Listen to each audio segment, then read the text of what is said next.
José Podestá era un cirquero, y toda esa tradición del circo es una cosa que vamos a analizar. La tradición del naturalismo, que ya aparece en Pablo Podestá. Pablo es el primer actor más o menos completo que tiene el teatro argentino, por lo menos el teatro argentino de los Podestá, un actor que va a unar técnicas cirqueras, técnicas del actor italiano cómico y técnicas del naturalismo. Yo traía acá una foto que no les voy a mostrar porque va a quedar para cuando sea la visión de las películas. De Pablo, por ejemplo, en Los Muertos de Florencio Sánchez, que es una actuación naturalista notable, ¿no es cierto? Es decir, que incluso tan naturalista era la actuación de Pablo, que cuenta José Podestá en Medio siglo de farándula, un libro que yo les recomiendo de verdad, las memorias de José Podestá, que en un momento determinado, en la última escena, el personaje de Los Muertos, el protagonista, se tiraba encima del personaje de su rival y lo estaba ahorcando. Entonces José veía que cada vez apretaba más, se apretaba más, se apretaba más. Entonces, che, largá que me vas a matar. Vos morite primero y hablá después. Un poco ya en Pablo encontramos a un actor realista ingenuo todavía, pero y un actor ya notado no solamente para hacer el teatro costumbrista, que es una cosa, otra cosa es el sainete, otra cosa va a ser después el grotesco, otra cosa es el teatro nativista, no solamente dotado para eso, sino para hacer el teatro a la manera realista europea. Era cuestionado por algunos críticos, ¿cierto? Como el Jean Paul, Juan Pablo Echagüe, porque gritaba mucho, parece, Podestá. Es decir, no era un autor europeo en ese sentido, sino que era un actor que daba alaridos, pero era un actor de una enorme capacidad, todos los que lo han visto, de contacto con el público. Esa relación que le venía del actor italiano, del cual vamos a hablar el día que podamos ver la torta, y que le venía del circo. El actor del circo tiene una gran relación con el público, una relación no garantida. No es garantida porque no existe el famoso pozo negro de Stanislavski. Está mirando al público y está esperando reacciones de ese público. Ya eso pasaba con José Podestá en el antecedente a Moreira, que es el famoso Pepino el 88, ¿no? Entonces, me gustaría, el día que se pase la película, la voy a ver primero y charlar un rato de todo esto. Es decir, de lo que creo que les interesa más a ustedes. Porque la otra vez me decían, bueno, pero está muy lindo todo esto del criollismo, me dijo alguien, pero ¿cómo salía esto en el actor criollo, en el actor nacional? Bueno, yo creo que la manera es trabajar un poco. Yo les voy a dejar hoy esta ficha, para que hagan fotocopias, que es la ficha donde yo hablo de los procedimientos del actor nacional y de la manera que se dan en ese actor nacional, de esas tres tradiciones, el naturalismo, el circo y lo que podríamos denominar el actor italiano. Esa tradición va desde José Podestá hasta Olmedo. Muchas veces siendo central, como en Pablo Podestá, otras veces siendo marginal, ya con actores como Sandrini, por ejemplo, dentro de lo que son los gustos de la crítica de este país, y a veces hasta desplazada en este momento. Creo que es una injusticia ese desplazamiento. La cosa empezó a cambiar a partir de los 80 y creo que cada vez está más cerca otra vez de la base de ese actor nacional. Pero a mí me gustaría entonces que esa clase lo más completa posible, voy a pedir más de un micro ese día, para hablarles un poco de qué significa ese actor nacional, que trabaja sobre todo con dos cosas, con dos hechos fundamentales, lo sentimental y lo cómico, no con la introspección. Es una especie de caricatura interiorizada la de ese actor, pero trabaja como el cantor de tango, con lo sentimental y con lo cómico. Y su arte es muy parecido al de ese cantor de tango. Acá el otro día Brandoni trajo una grabación de una cancionista de tango que no me gusta, que es Libertad Lamarque, pero que se manejó todo el tiempo en esa grabación, que es de esos brujos, con lo que puede ser la actuación llorada, medio temblando, Y Brandoni, cuando el otro día hizo el retrato del pibe acá, también trabajaba con esa interpretación llorada. Es decir, con la maqueta, con la mueca, con otros procedimientos que vamos a explicar, insisto, más profundamente cuando los veamos en la película. Y precisamente lo sentimental y lo cómico salen del Moreira. El Moreira es, de alguna manera, la Biblia del actor popular, ¿no es cierto? De ahí sale el Moreira con su actuación sentimental, por momentos trágica, y el Cocoliche. Nace la comicidad de lo que va a ser después el sainete. El actor popular trabaja con esos dos elementos, fundamentalmente. No entra en otros elementos que tienen que ver con la introspección. Sí hay, en la última época de ese actor popular, cuando se da mezclado, como se da, por ejemplo,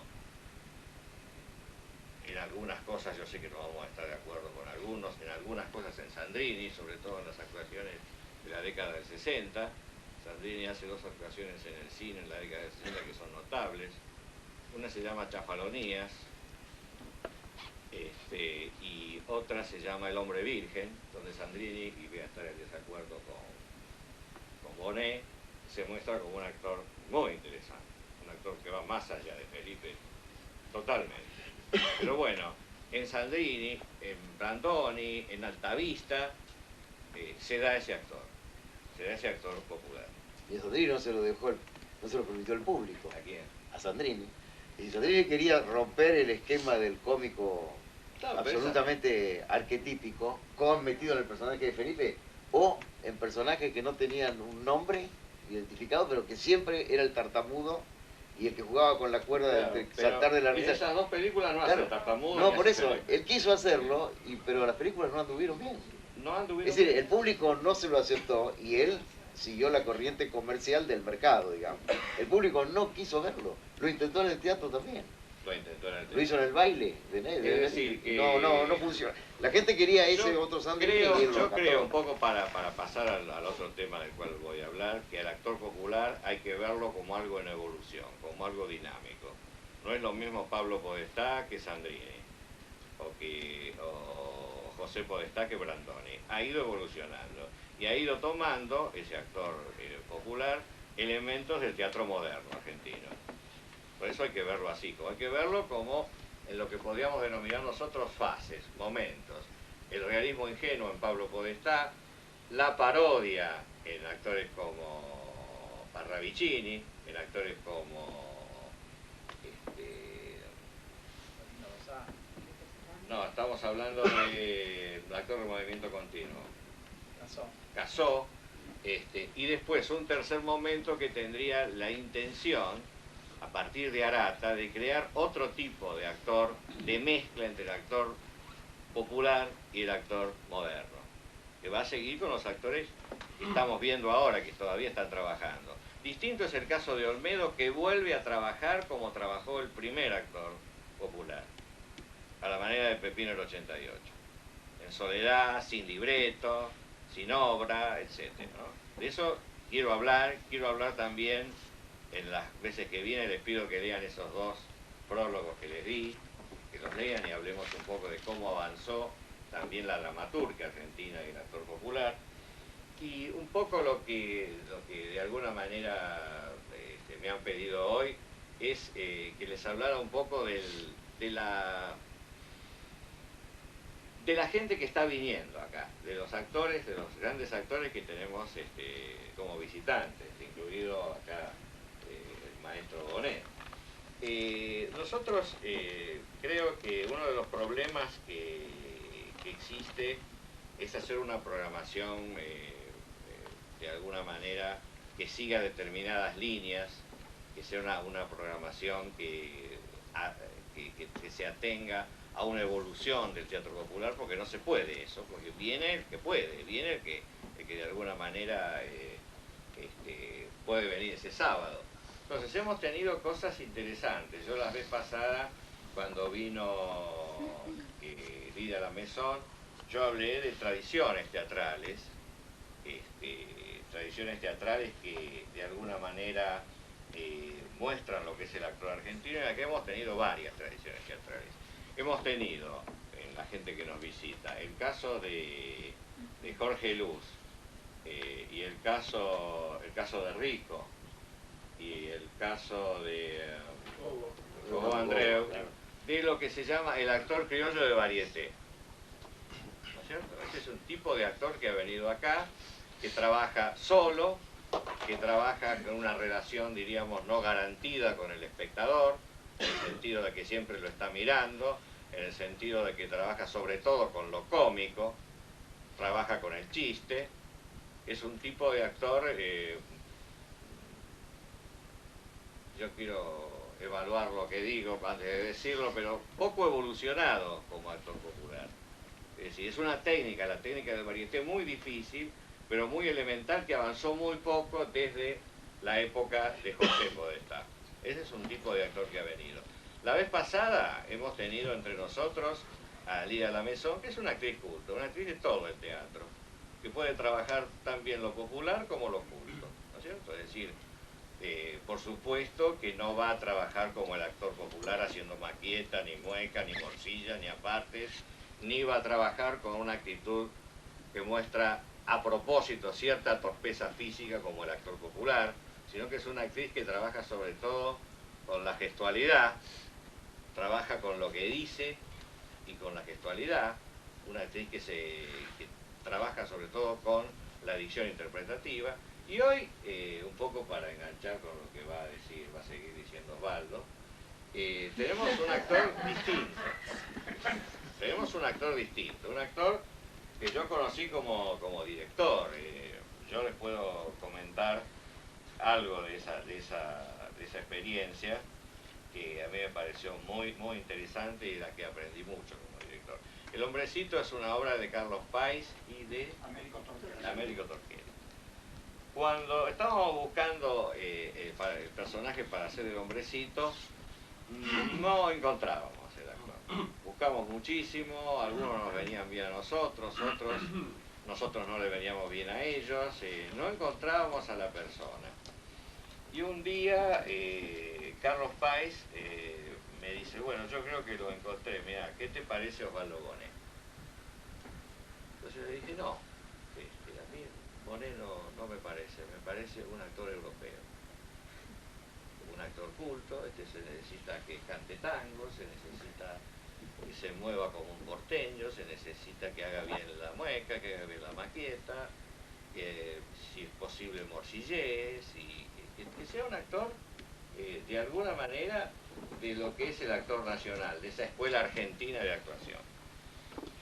Bueno, como en todo preparativo de ensayo hubo idas y vueltas, y al final, bueno, empezamos a trabajar con Osvaldo. Yo no voy a hacer la historia de la apuesta, pero sí hay una cosa que a mí me llamó mucho la atención, y esto me prueba que Osvaldo es un actor de todo tipo de teatro, que yo estaba equivocado. Así que, de alguna manera, Osvaldo, si bien al principio intentó un acceso al personaje, digamos, de tipo más ortodoxo, sí concilió muy bien su tendencia natural a un tipo de teatro culto con ciertos elementos del cantor de tango, ciertos elementos del actor popular. Concilió las dos tradiciones, cosa que es sumamente difícil para un actor. El hecho de, con lo suyo, crear una cosa nueva, que, digamos, porque yo quería una cosa popular, yo, y él iba para otro lado.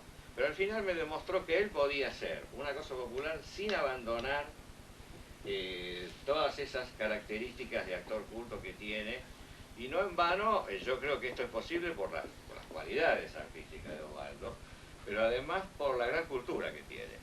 Es decir, que finalmente yo creo que eso de alguna manera no solo aclaró la cosa, sino que permitió que lo hiciéramos y que fuera una actuación que fuera muy premiada. Todos fuimos premiados, pero vos más que todos. Ha tenido, creo que 3 premios, ¿no? Qué sé yo. Entonces, modesto también. No digo que no hemos tenido problemas y desentendimientos, pero yo lo que creo y que es una lástima que hoy él no haya traído nada preparado, porque es un actor de múltiples recursos. Y yo, insisto, en el aspecto popular no creía que los tuviera. Yo me equivoqué. Lo que pasa es que él pertenece a la generación de los que saben hacer casi todo, ¿no? Es decir, Claro, hay una cosa de oficio muy sorprendente en todos ellos. Inclusive en toda esa vertiente del actor de varieté, que tiene una respuesta inmediata del público y que es de registro chico. Sí. Porque el actor de varieté es de un registro pequeño. Muy chico. ¿Por qué? Porque está jugando permanentemente con la respuesta del público. No hay tiempo de elaborar nada. Si es lo una que relación no garantizada, el público Total. puede salir con cualquier Y además cosa. tiene que ser veloz. Quiere decir, si él no funciona y la platea no responde, es un fracaso absoluto. No hay tiempo de elaborar nada. Y hasta esos actores que tienen esa gimnasia, vos los ponés de pronto a trabajar un personaje, y si hay un director que les descubra por dónde circulan, te lo van a hacer. Es decir, el oficio es Claro, algo pero formidable. son técnicas muy distintas, muy pero, distintas. pero lo hacen. Yo creo que lo De hacen. acuerdo, estoy diciendo que lo hacen. Claro, porque son, es decir, tienen una cosa que es actuar. Digo, ¿cuál es el personaje? Medio con olfato lo saca. Pero ¿viste? es importante porque él no juró de las otras cosas. Hizo un hombrecito medio europeo también.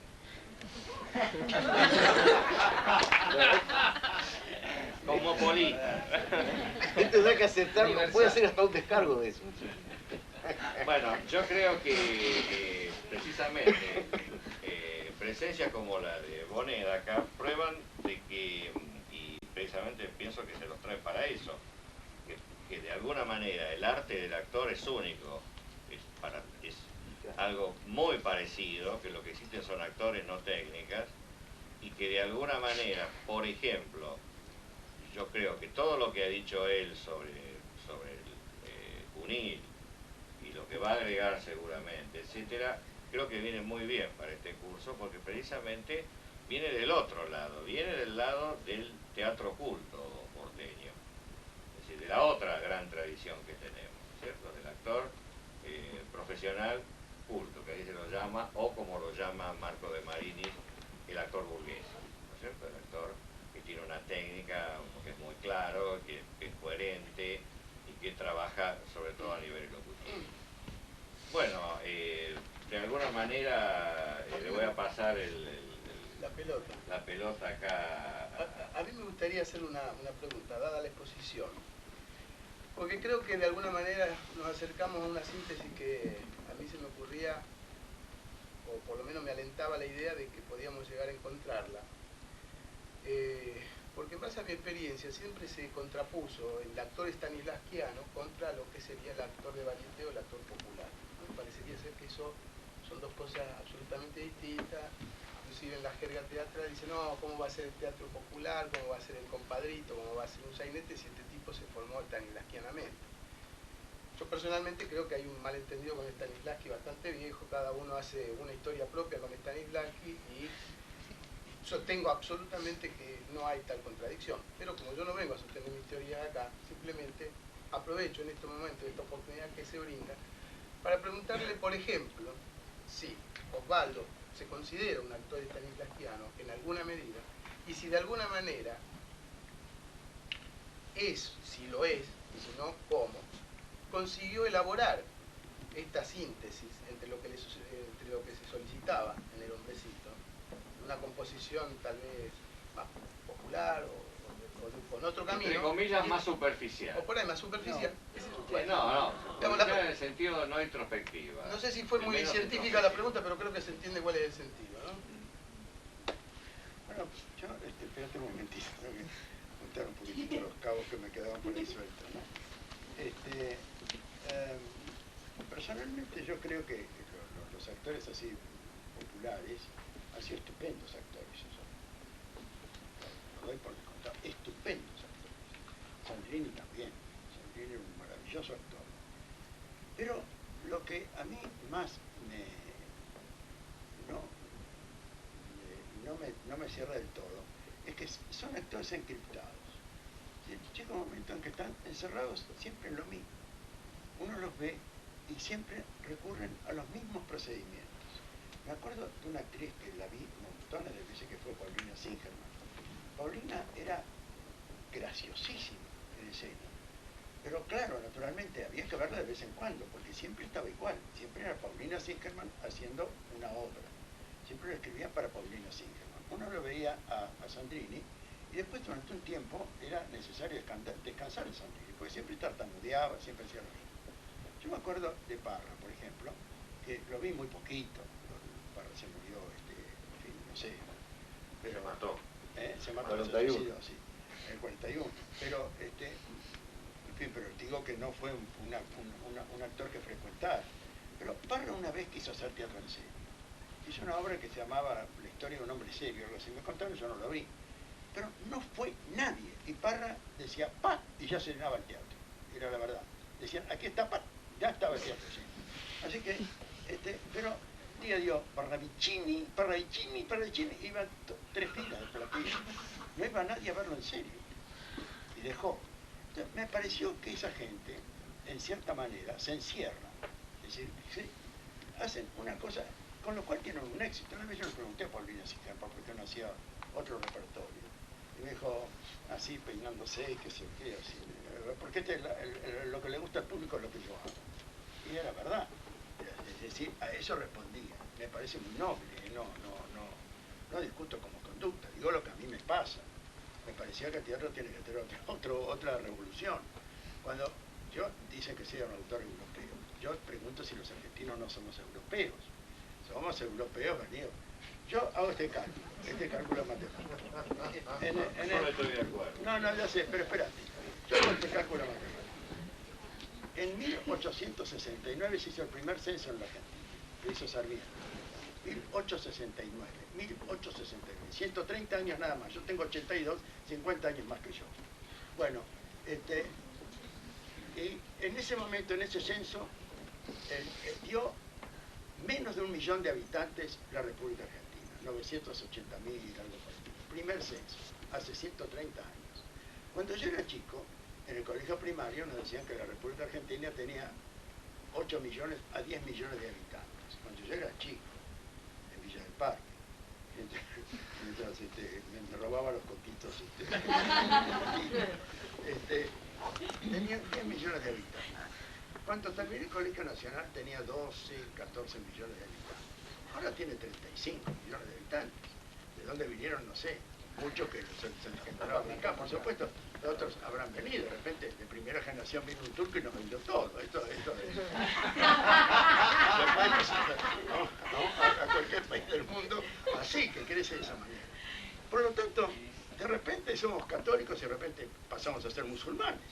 De repente, así que estas variaciones que se dan en este país que está todavía en formación, que tiene instituciones que no se sabe si no son instituidas todavía, pero que están en el corazón, que es una aspiración, un deseo, de todas estas cosas, bueno, naturalmente que tenemos que aprender muchas cosas. Descartes, creo que tenemos que estudiar Descartes, tenemos que estudiar a Descartes, por francés, pero tenemos que estudiarlo. Claro, tenemos que estudiar a Hegel, a Marx, a Freud, a qué sé yo quién, pero los tuvimos que estudiar porque si no. Entonces, yo creo que de repente, naturalmente, espontáneamente, que es lo que pasa, se forma un teatro popular. Que es lo que dije hoy. Buenísimo. No, tanto chuchu no. No, tanto chuchu no, pero digo que se forma porque es una necesidad y que se... Bueno, y salieron estupendos actores, envidiables actores, pero envidiables actores, con una capacidad. Yo me acuerdo de Arata porque lo vi 1000 veces, pero Arata era un actor emocionante, hasta decir basta, emocionante. Hizo muy bien a Pirandello, Arata. Sí, yo lo vi a Pirandello, claro que sí.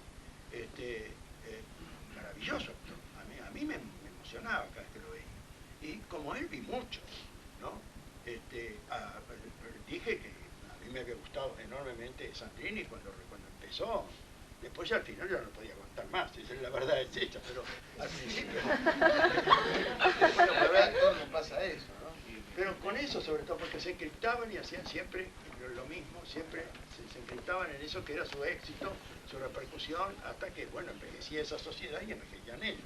Y de repente, bueno, yo lo que creo que, en fin, eso a mí me parece, todo lo que... Yo hice muchísimas cosas por... Bueno, el teatro argentino, desde luego, yo pienso que esto es indispensable lo dije del principio, que era una de mis fes.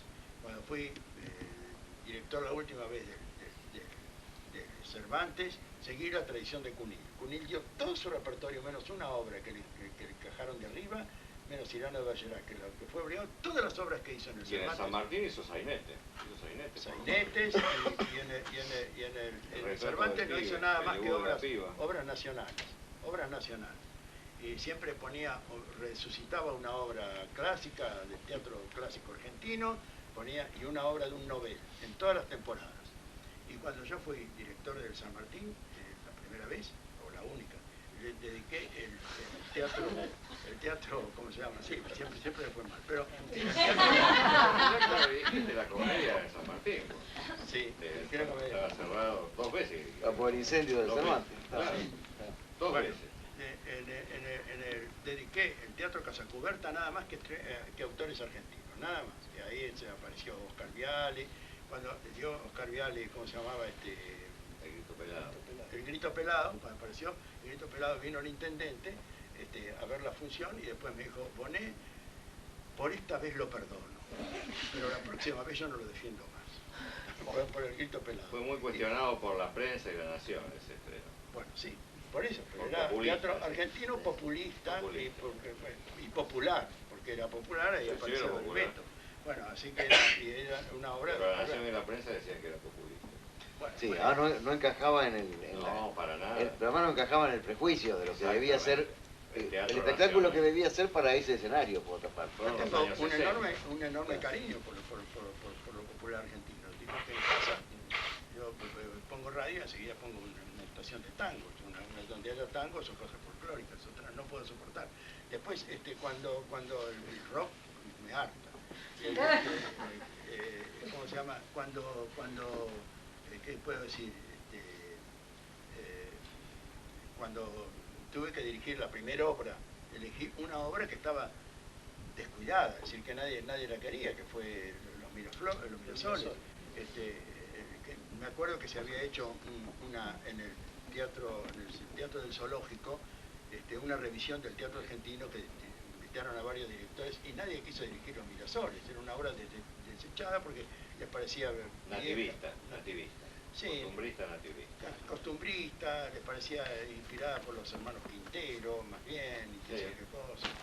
Bueno, yo la leí y dije, esta obra Sánchez Gardel la escribió llorando. Empecemos por ahí, la escribió llorando.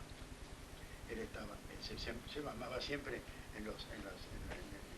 ¿cómo se llama? En un bar de la calle Corrientes, y ahí escribía, en la terraza, sí. Y ahí escribió, esto lo escribió sobre la base de la nostalgia. Esto se acordó. Entonces, yo elegí esa obra, y me fui a Catamarca a estudiarla. Es decir, me fui a Catamarca y empecé a conocer a la gente de Catamarca, cómo era la presentación, cómo eran los árboles, cómo era la gente, cómo hablaba. Los invitaba, después cuando llegaba al hotel, los invitaba a los catamarqueños, en fin, qué sé yo. Después fui con Luis Diego Pedreira, y luego, mientras yo hablaba con la gente, les conversaba, y veía cómo era tal personaje, cómo era, Luis Diego Pedreira iba dibujando las camas, cómo era el sillón, cómo era la alfombra, cómo eran las casas por dentro, cómo era el patio, cómo era esto, qué sé yo. Bueno, eso lo hice y después vine acá, elegí la compañía, que era una compañía excelente, me parece, estaba Milagros, Elena Tacito estaba Elena, que ahí empezó, bueno, qué sé yo, una compañía buena. Y después entonces invité a la sociedad catamarqueña acá que vinieran a hablar con los actores, y entonces venían y hablaban para que los actores los imitaran. Es decir, una cosa, yo no quise hacer una abstracción, ni nada por el estilo. Quise hacer como lo había pensado, y puse un árbol muy grande que abarcaba, que ahora no me acuerdo cómo se llama, El Pucará. El Pacará. Pacará. Un pacará enorme que agarra toda la platea. Es el protagonista de la obra, el Pacará. Entonces daba la sensación de que la gente estaba en el patio de la casa mirando la obra. Bueno, decir que por el argentinismo tengo un especial amor, por lo que llamamos nosotros el argentinismo, un especial amor. Pero a los granaderos, veo a los militares y los odio, veo a los granaderos y me emociono. Es verdad. Es cierto. ¿Cómo se llama? De manera que no, yo no para nada que parezca que yo soy. Lo que sí sé es que, por ejemplo, cuando yo veo ciertas cosas hechas, bueno, el pensamiento de muchos directores europeos, por ejemplo, a mí me enamoró lo que hacía Jean Vilar, el Teatro Popular de Jean Vilar, a mí me enamoró. Cuando yo en un momento dado me peleé con no sé quién del país y me tuve que ir porque ya no aguantaba más. Yo era muy en aquella época muy existencialista y bueno, y seguía el principio de que había que decir que no y había que decir que no. Y entonces, bueno, dije que no. Y así me fue. Menos mal que conseguí una media beca francesa y entonces me fui a París. Y estuve en París 4 años viviendo como político. Y ahí, por supuesto, me metí en varias escuelas, en lo que estaba en lo más actualizado que había en ese momento en París, una escuela hecha por los discípulos de Charles Dullin. Charles Dullin acaba de morir. Los discípulos, que era el teatro de improvisación, el teatro de la gestación, el teatro de la creación, el mimo, en fin. Estudié el mimo con el Tian de Clou, que era un gran maestro del mimo. Me hice muy amigo de Marcel Marceau, que vivimos en la misma casa, era abajo y yo arriba. Y bueno, y me metí en ese guiso, pero sobre todo por los espectáculos de Vilar, que había conseguido hacer un teatro popular, el teatro popular de Vilar, que hizo toda una política de popularización del teatro fantástica. Es decir, por ejemplo, el teatro tenía, el teatro de él, 3.200 plateas, 3.400 plateas, lleno todos los días. Es decir, había que sacar las entradas 15 días antes, por lo menos, para poder ir. Y hacía era repertorio francés, ¿no? Repertorio francés, ¿no? No, hacía repertorio de donde podía. Fue el primero que hizo Brecht en París. Hacía teatro clásico, pero hacía teatro ultramoderno también. Nuclear, que ahora no me acuerdo qué autor, hacía teatro de vanguardia, teatro de todas partes. Tenías hermoso actor, ¿no? A Gerard Philippe, sí. Gerard Philippe trabajaba allí. Bueno, pero también daba el teatro clásico, porque para los europeos, debo aclarar, el teatro clásico es el teatro actual. No, es una cuestión de época. Para nosotros el teatro clásico es clásico. Pero para los europeos que nacen, qué sé yo, yo lo veo ahora con Luis Pascual, tipo que nace en una ciudad donde hay un barrio gótico, un barrio de la Edad Media. A mí me costó muchísimo de imaginarme cómo era la Edad Media. Yo cuando tenía 15 o 16 años y estudiaba en los libritos de Mallet cómo era la Edad Media, no me la podía imaginar. Pero no me la podía imaginar, no sabía que hay casecitas así, ¿no? Cuando llegué a Europa, por primera vez bajé en Vigo, no en Cádiz, bajé en Cádiz y caminé, empecé a ver callecitas chiquitas, entendí todo. Pero vi la catedral, entendí todo, lo que la Edad Media que era todo. Pero después yo veía, por ejemplo, ahora que vino un Tano a ayudarlo a Pascual. Y de repente uno hablaba con el Tano y uno veía Florencia, veía Venecia, veía todo. Yo llegué a Eslovenia, dirigí una obra en Eslovenia. Yo veía, estaba a 2 horas de Venecia, pero ¿cómo no iba a ir uno a Venecia los domingos? Uno iba a Venecia los domingos, y estaba allí, es decir, después eso, de ahí a pasar a Goldoni es nada. De estar ahí a pasar a Goldoni es nada, pero nada.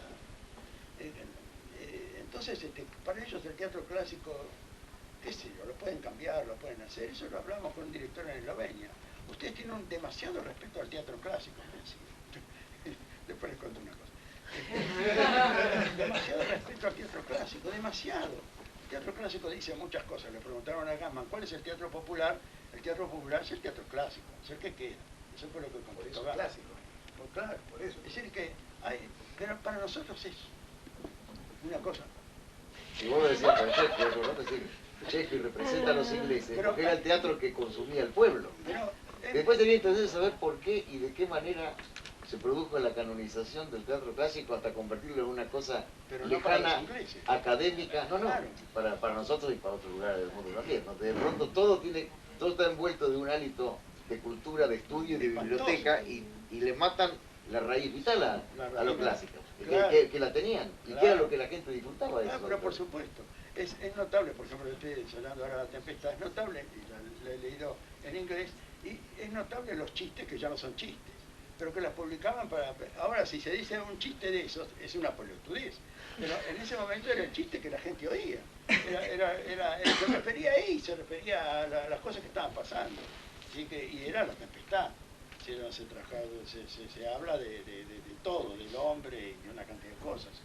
Es el resumen, digamos, de la doctrina de Shakespeare, La Tempestad, en cierta manera, su testamento, ¿no? Se cree que es la última obra, algunos dicen que no, pero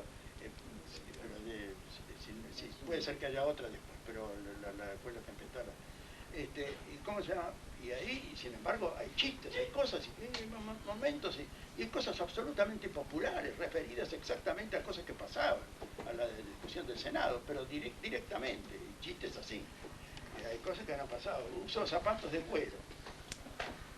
Pero zapatos de cuero, en ese momento usar zapatos de cuero tenía un significado social. Una cosa así, es como andar con patines o andar con rollers o qué sé yo qué. Esas cosas así que ahora sí. Bueno, momentos, y yo no sé por qué carajo dije esto, pero No, porque estabas en No, Eslovenia y estaba tratando. sí. No, Te estaba- dijeron que, no, que estaba en respetábamos popular, demasiado el teatro popular. clásico. Yo estaba, sí, claro, no. Ibas a contar una anécdota. No, yo digo que hay obras que van quedando en los públicos, van quedando. Hay sainetes que son una maravilla, que hablan de todo, del hombre, no del pintoresquismo y nada más, sino de mucho más, ¿no? Hay obras nacionales que uno las lee y que autores que uno los deja. ¿Y por qué González Castillo se quedó y no se da más González Castillo? Nadie lo da, no lo puedo entender. Porque mirá Se que dio este año.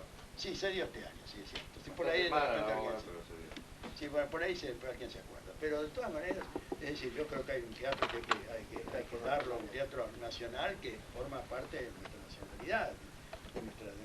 Yo estoy absolutamente convencido y creo y soy partidario del teatro muy popular. Pero esto no quiere decir que las formas sean populares, porque el teatro es tan diverso que uno no puede imaginarse. Por ejemplo, yo pongo un caso de experiencia personal. Por ejemplo,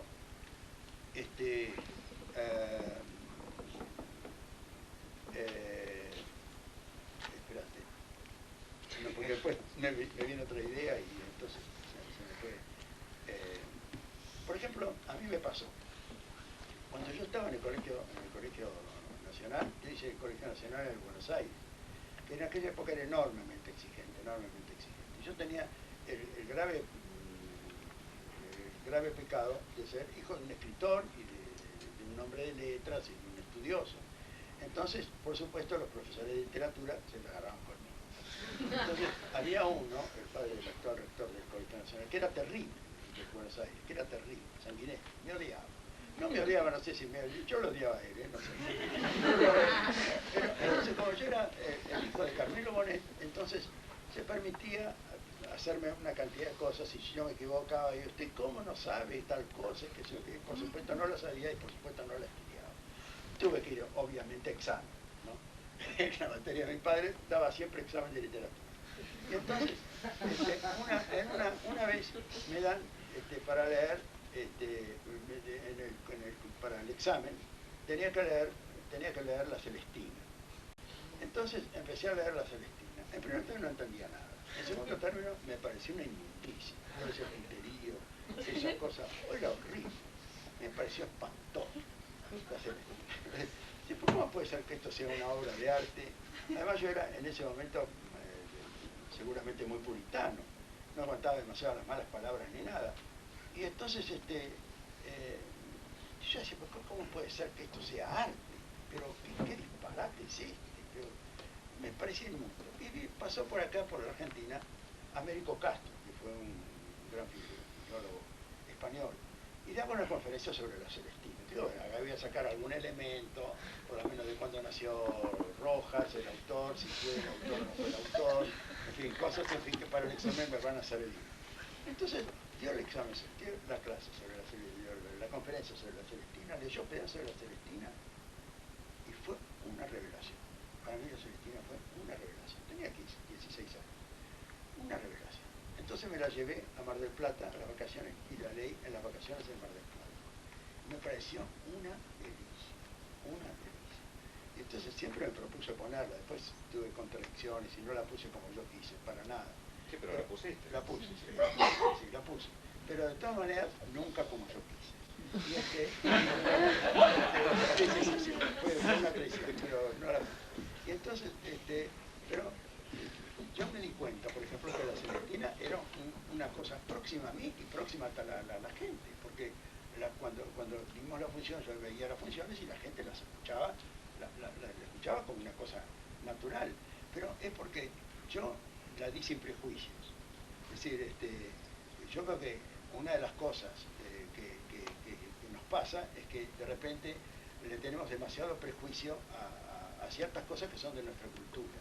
Yo nunca dirigí una obra, una gran obra de un autor de otro país, una gran obra, ¿no? Digo, clásica, ¿no? Por ejemplo, Shakespeare, por ejemplo, que me parece una maravilla, pero nunca jamás yo me animo a Shakespeare, no me animo. Pero al teatro en español, les cuento, que me dijeron, me dijo Salvador que trajera algo práctico. Y dije, ¿qué traigo práctico? ¿Actuar? No, es una vanidad ponerme ahí a actuar. De eso se trataba. Sí, bueno, de actuar me parecía una vanidad. Cerré los ojos así, hice así, saqué un libro, y era La vida de sueño. Y dije, ¿cómo voy a ir con La vida de sueño? ¿Cómo voy a ir con La vida de sueño? Hablé, entonces me explicó que tenía que ser una cosa nacional, una cosa que sé yo qué, que no podía, era mejor, trató de convencerme por teléfono. Yo insistí un poquitito, pero era por ese recuerdo que tenía. Bueno, entonces, después, claro, me doy cuenta que la intención es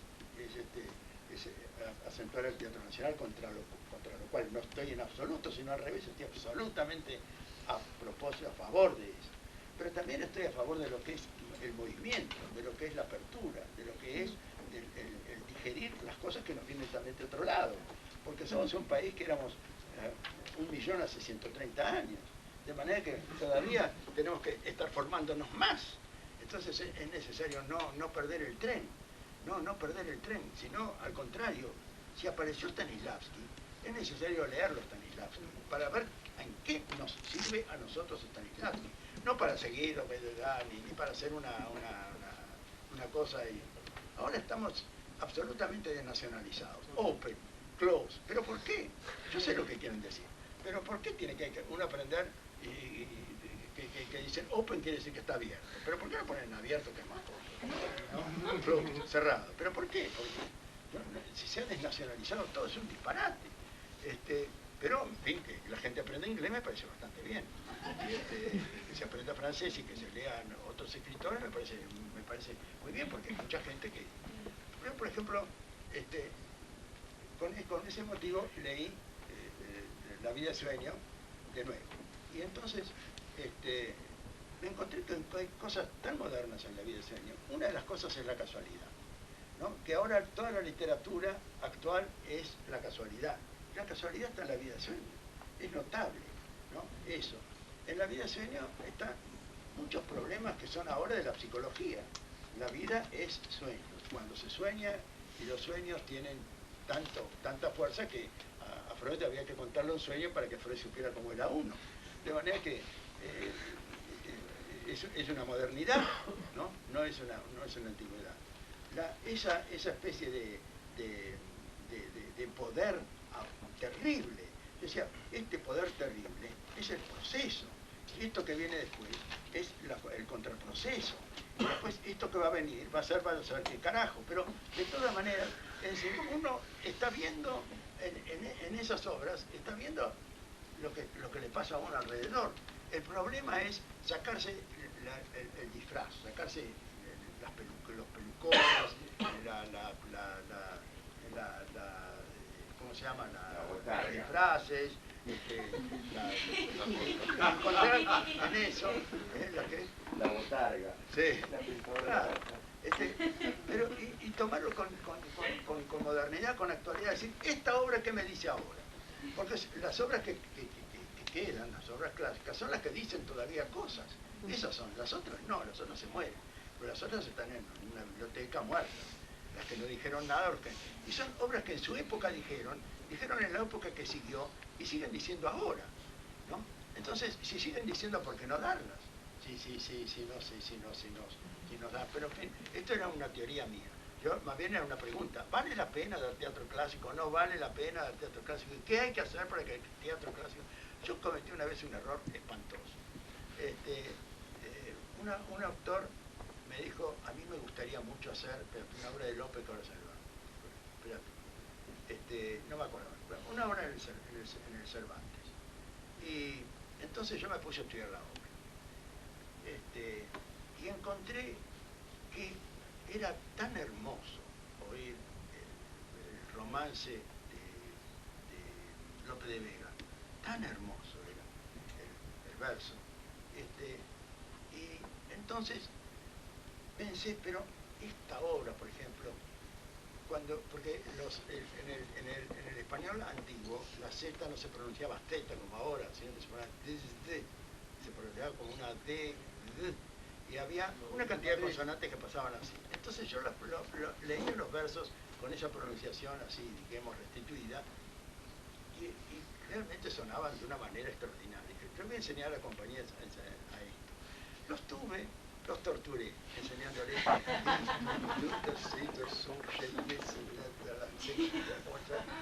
para que sonara como Lope de Vega. Me preocupé que los romances salieran como lo decía. Me preocupé por tal cosa, me preocupé que el movimiento fuera de tal manera. Fue un fracaso. Eso a nadie le gustó nada. Nadie entendió la obra, nadie entendió un desastre. ¿No? Yo me agarré la cabeza. Decía, ¿pero qué hice? ¿Pero qué habré hecho? Cuando vino Jean Vilar, le conté. Yo lo traje a Jean Vilar aquí para que diera, y dio una serie un curso de un mes con directores de ese momento, en fin, con los directores que había, vinieron todos. Y ¿cómo se llama? Y yo le pregunté a Jean Vilar y le conté. Yo di una obra de Lope de Vega, pero ¿cómo se llamaba? No fue y de una obra de Lope de Vega, así me pasó tal cosa. Entonces me escuchó un rato y me dijo, il faut raisonner, hay que razonar sobre eso, me dijo, ¿no? Es decir, hay que pensar qué pasó, ¿no? Y realmente lo que pasó es que yo había hecho una cosa que no era para esta época, se hablaba un idioma que no era se hablaba un lenguaje y lo hice de una manera que no era esta. Y eso hay que tener cuidado, es decir, si uno da una obra clásica tiene que ser actual, si no sirve. Tiene que ser actual, con las verdades actuales, si no sirve. No se puede hacer un teatro arqueológico, no tiene ningún sentido, eso ya se murió. Una de las cosas que hay que saber es que el teatro es actual, se dice acción, es actual, tiene que tener acción, tiene que ser de ahora, tiene que mover ahora. La acción es no acción que pasen las cosas arriba, la acción es que se produzca ese milagro que pasa en el teatro, que de repente es una ceremonia que la gente, boom, escucha, mira, se ríe, llora, se forma ese clima de esa naturaleza, ve cosas hermosas, se asombra, en fin, se conmueve, se mueve por dentro. Cuando se produce eso es que el teatro tuvo éxito. No que venga mucha gente, no sé, pero el teatro tiene éxito cuando eso se produce. Esa función salió provechosa, esa función tuvo éxito. Cuando de repente se produce esa conjunción entre el público, entre los actores, entre la palabra, y todo desaparece. Porque si hay algo que es desesperante en el teatro, para mí es el narcisismo. Si se tiene narcisismo se mata todo. El narcisismo mata el teatro. Yo veo actores que son estupendos, pero de repente son narcisistas y entonces cuando toman la palabra tienen que verlos a ellos. ¡Ah, la mierda! No, se va todo al diablo. Tiene que ser otra cosa, ¿no? Pero lo mismo pasa con los autores o con cualquier cosa. Cuando un tipo quiere escribir la obra, eso no. Tiene que escribir una obra para que se escuche, para emocionar a la gente ya, ¿no? Yo creo que en eso es que los actores populares eran fantásticos. Esto lo conocían, esto sabían cómo hacer. Una vez con el Negro Olmedo me dijo, yo sé que sos muy buen director, me podía dirigir a mí. Yo no me animaba, no le puede ser, no le iba a decir que sí. En primer término, porque ¿quién lo paga el Negro Olmedo? ¿Quién lo pagaba? Y además de eso, ¿cómo lo detenía? Era un caudal de ingenio y de cosas. Y uno hablaba con él y era un caudal, estaba permanentemente actuando y haciendo y actuando. Es decir, no necesitaba cultura para que si su función era esa. Pero en fin, yo creo eso, que no interpreten que porque pensé en el ¿cómo se llama?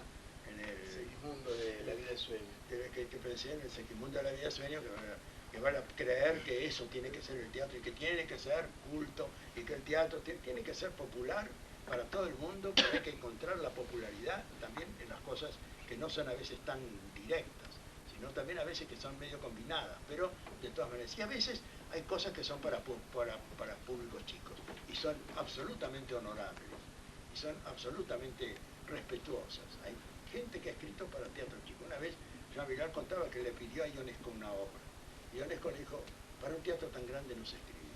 Le contestó, y para un teatro tan grande yo no sé escribir. No puedo escribir para esto, pero más allá no. Es decir, Jean Vilar era del teatro grande, 3.500 personas, un escenario enorme, telones que bajaban y subían, luces, no había escenario, no usaba la decoración como base, usaba, sí, el escenario muy quebrado, muy lleno de elementos, sí, pero no era así, de cosas visuales, así, sino era concentrado en el pensamiento, concentrado en lo que querían decir los autores, en eso. Ahora, yo te pediría, para no quebrar la racha que tenemos nosotros acá, ¿no querés leer esta parte de Segismundo? Bueno, mira, pero no ensayé. No, léela solamente, es la parte Sí, esencial, pero yo busco mis... para que sepan de Una qué se lupa trata. traer para aquí. No, Un libro que... No, ni siquiera de bolsillo. tengo que terminar y no quiero. Pero por ejemplo, yo pensaba, sí, por ejemplo, una obra que empieza con hipogrifo violento, que corriste pareja con el viento, donde rayos sin llama, pájaros sin matiz, pez sin escama y bruto sin instinto natural, al confuso laberinto de estas desnudas peñas, te desbocas, arrastras y despeñas. ¿Eso quién dice eso? Eso es horrible para decir, ¿no? Eso es un maravilloso verso. Pero ¿quién dice esto? Sale Segismundo, bueno, eso ya es muy conocido, ¿eh? Ay, mísero de mí, ay, infeliz, apurar cielos pretendo ya que me tratáis así. ¿Qué delito cometí contra vosotros naciendo? Aunque si nací, ya entiendo qué delito he cometido. De bastante causa ha tenido vuestra justicia y rigor, pues el delito mayor del hombre es haber nacido. Bueno, si yo lo digo así, es un disparate. Esto aburre a todo el mundo. Si una obra va a ser así, es un disparate. Pero miren lo que dice. Ay, mísero de mí. Ay, infeliz. Es decir, que está llorando. Es un tipo que está desesperado. Ay, mísero de mí. Ay, infeliz. Dice, apurar cielos pretendo, apurar. Quiero saber, pretendo cielos, ya que me tratáis así. ¿Qué delito cometí contra vosotros nacidos? Eso es lo que dice. ¿Cómo es el destino? Si uno dice, ay, mísero de mí, ay, infeliz, eso no aparece. Aparece si se lo piensa, si se lo humaniza. Y aparece de una manera tan hermosa, ¿no? Contra vosotros, aunque si nací, ya entiendo que delito cometí. Bastante causa ha tenido vuestra justicia y rigor, pues el delito mayor del hombre es haber nacido. Solo quisiera saber, para apurar mis desvelos, dejando una parte, cielos, el delito de nacer, ¿qué más os pude ofender para castigarme más? Es una cosa de un dolor enorme, ¿no? Para un actor. No nacieron los demás. Pues si los demás nacieron, ¿qué privilegios tuvieron que yo no gocé jamás? Y después viene Solar, nace el ave con las alas que le dan belleza suma, apenas es flor de pluma o ramillete con alas. Bueno, no lo voy a recitar todo, pero la de tercera todas maneras, jornada, la parte de un pensamiento de Calderón ahí, que dice verdad. Ah, sí, sí, sí. Termina con Sí, los sí, sueños. sí, sí, espérate, esto está... La tercera jornada. Sí. Bueno, pero yo no lo preparé. Pero no, es cortito, es una belleza para que se... Hice así, lo saqué y nada más, y lo repasé, lo volví a leer para acordarme, pero más de eso no. Son cosas enormes, hay cuentos enormes, porque en aquella época, en aquella época, el decir el verso era como cantar ahora. Es decir, así como pasa de repente, y se pone a cantar, en aquella época era igual. Es decir, cuando de repente agarraban el verso era como una convención, era como teatro cantado, digamos, en cierta manera. Pero no era cantado, era dicho de una cierta manera en que se sentía el ritmo de la palabra, la belleza de la palabra, el ritmo de la palabra. Es decir, yo no puedo decir convención, creo que era un mecanismo, ¿no? del teatro donde se juntaba la música junto con la poesía. Así nació. Es decir, cuando en Esquilo, en Eurípides, en Sófocles, el verso, lo que se usaba la palabra ritmada, ¿no? Entonces, el ritmo en el verso griego se hacía con la, ¿cómo se llama? Con la duración de la sílaba. Hay sílabas que son más largas. La canción. ¿Eh? Es canción. Es canción, sí. Escandil. Sí. Hay sílabas que son más largas que otras. En el hablar nuestro es así también. Nuestro es más largo que tro. ¿No? Nuestro, ¿no? Capataz. Son chiquitas, taz es más larga, ¿no? Entonces los griegos tenían eso bien resuelto. Entonces se escribía los poemas, en dáctilos y espondeos eran generalmente los versos que se usaban. El verso de la tragedia era una breve, una larga, una breve, una larga, una breve, una larga, una breve, una larga, una breve, una larga. En la facultad vos, ¿eh? No, el colegio era necesario. Sí, en la facultad, eso era el y si los dáctilos eran dos largas, y al final terminaba, por ejemplo, una larga y dos breves. Pero es decir, que era ritmo, no era rima, pum, pum, pum, pum, pum, ni contar las sílabas. Lo que importaba era el ritmo, es decir, que había un ritmo que iba acompañando el decir. Y en el verso que cuando uno estudia el verso clásico, ¿no? Es necesario, ahora por ejemplo hay una sensación de que hay que decir el verso, ¿cómo se llama? Como si fuera prosa, con lo cual se pierde. Claro, por eso, en el teatro clásico español, Quevedo, que fue uno de los más grandes de todos, Sí. lo usaba para lastimar y herir con una fuerza enorme, porque vale muchísimo, es decir, sintetiza y tiene un efecto mortal el verso, es decir, lo que dice Quevedo en el verso. Si él lo abriera todo en una prosa, primero terminaría en lo conceptual. Y no iría como una flecha, como él quería. Porque además esa música del verso también sirve para acentuar la intención. Exacto. Y eso se usó siempre, ¿no? Ay, mísero de mí, ay, infeliz. Se dice, ay, no es lo mismo. Ay, mísero de mí, ay, infeliz. Apurar cielos pretendo, ya que me tratáis así. ¿Qué delito cometí contra vosotros naciendo? Así que eso realmente le da una fuerza a la palabra muy grande. Y si no imaginemos del Martín Fierro, sería absolutamente imposible sin el verso del Martín Fierro, no tendría ningún sentido. Claro. Sería un ensayo en lugar de una obra literaria con imágenes. Claro. ¿Por qué no pregunta? Pero Vacareza escribió, ¿qué escribió Vacareza en verso? Juancito de la Ribera. Juancito de la Ribera en verso, es una maravilla. Notable. tarde. Muchachos, los invitamos a hacer algunas preguntas, si quieren, antes de cerrar y de irnos. Hablé mucho, ¿no?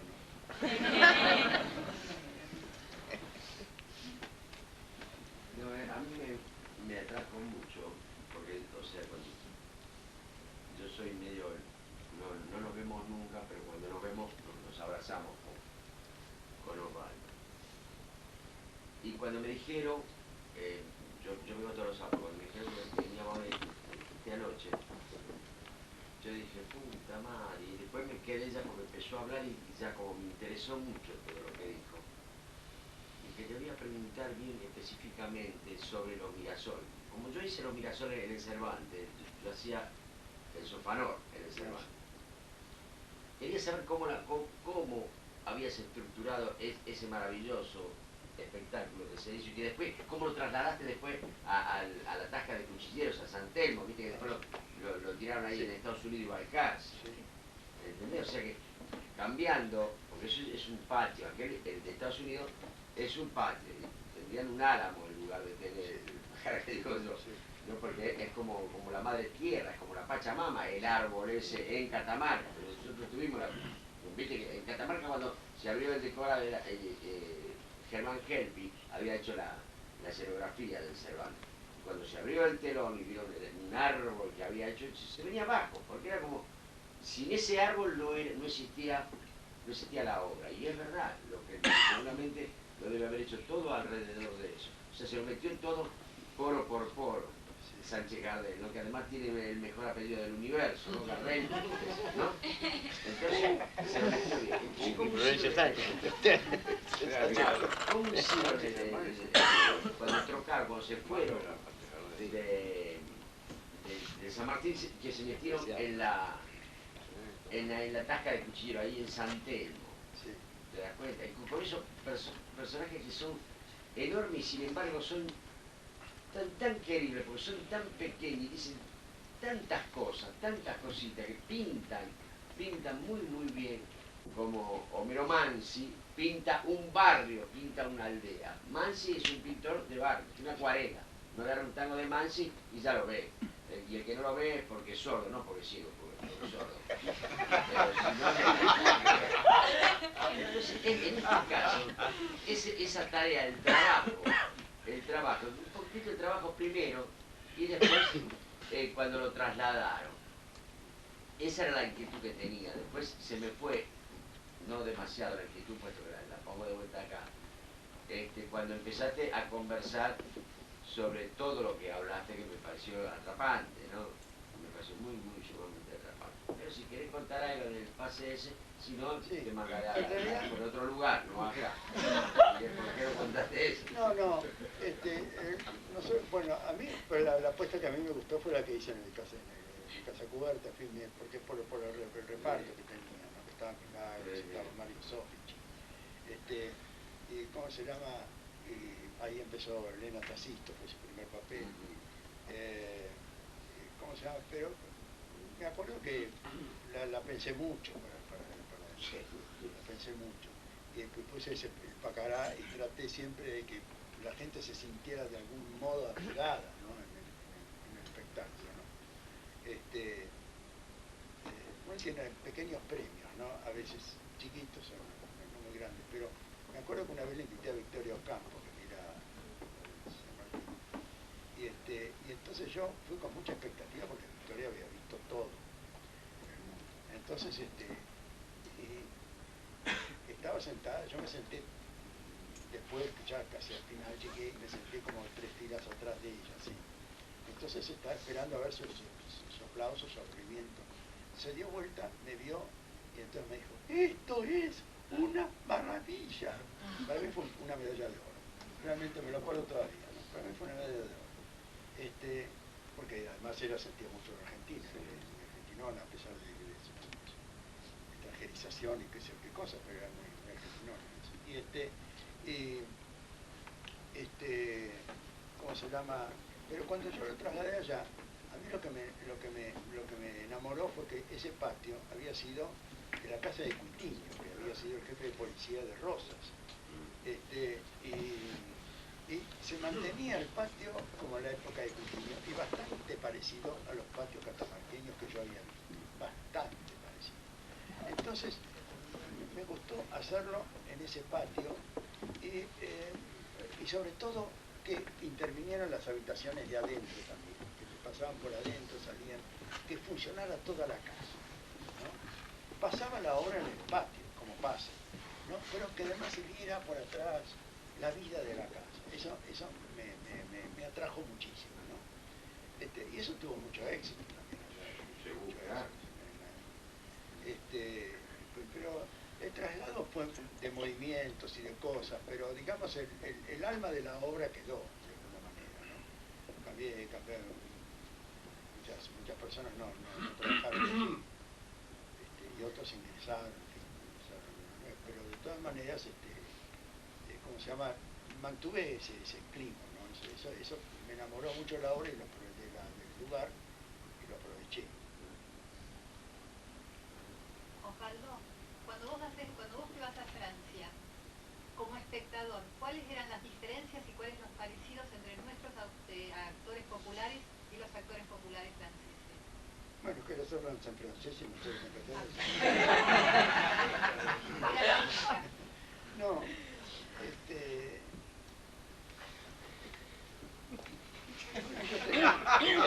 tenían actores como por ejemplo Raimi, era muy popular, ahora no me acuerdo cuál otros actores, pero yo no notaba demasiada diferencia en eso, porque siempre hacían obras un poco así de contacto, ¿no? Con la gente, en eso se parecen bastante, en fin, creo que es el género así del actor espontáneo es bastante común. El tipo que tiene una capacidad de contacto enorme con el público inmediato, que lo descubre, creo que eso existe en todas partes del mundo, ¿no? Y en Francia también. Bueno, los franceses son bastante adictos a las canciones en ese momento, al teatro musical popular, así como diferencias diferencias de instinto no noté.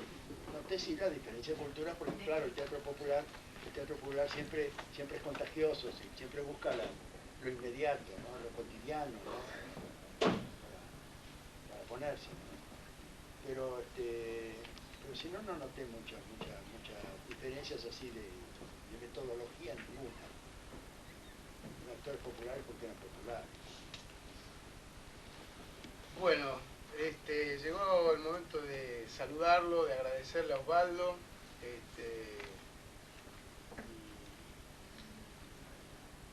¿Qué más? ¿Qué más?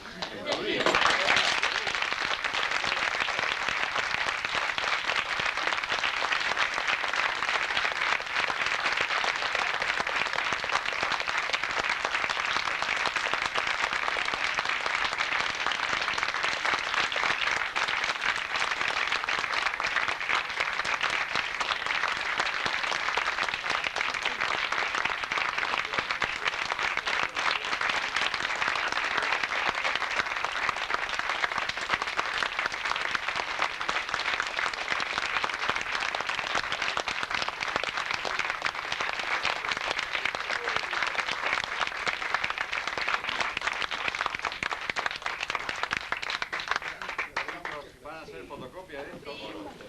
Bueno.